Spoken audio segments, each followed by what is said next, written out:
Aedes Egypt అన్నది ఈ dengue దోమ. ఈ దోమలు గుడ్లు పెట్టకుండా ఉంటాయి. నీటి నిల్వలున్న ప్రదేశంలోనే ఇవి ఎక్కువగా గుడ్లు పెడతాయి.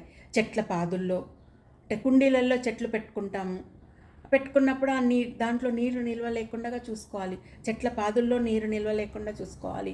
ఏమాత్రం తడి ఉన్నా అక్కడ ఈ డెంగ్యూ దోమలు వ్యాప్తి చెందుతాయి. అంటే వాటి గుడ్లు అక్కడ ఉంటాయి, వెంటనే వ్యాప్తి చెందుతాయి.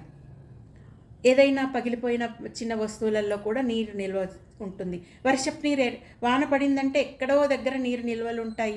రోడ్లపైన కావచ్చు, చిన్న గుంతలు కావచ్చు, ఏదైనా పలిగిపోయిన వస్తువులలో కూడా నీటి నిల్వలు ఉంటాయి.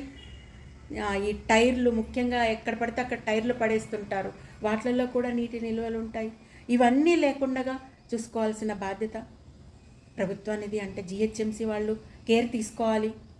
రెగ్యులర్గా ఫాగింగ్ చేయాలి. ప్రదేశాల్లో, కాలనీలలో, పట్టణ ప్రాంతాల్లో, గ్రామీణ ప్రాంతాల్లో ఎక్కడైనా వాళ్ళు ఈ ఫాగింగ్ చేసినట్లయితే నీటి నిల్వలు పైన ఉన్న దోమలు పోతాయి.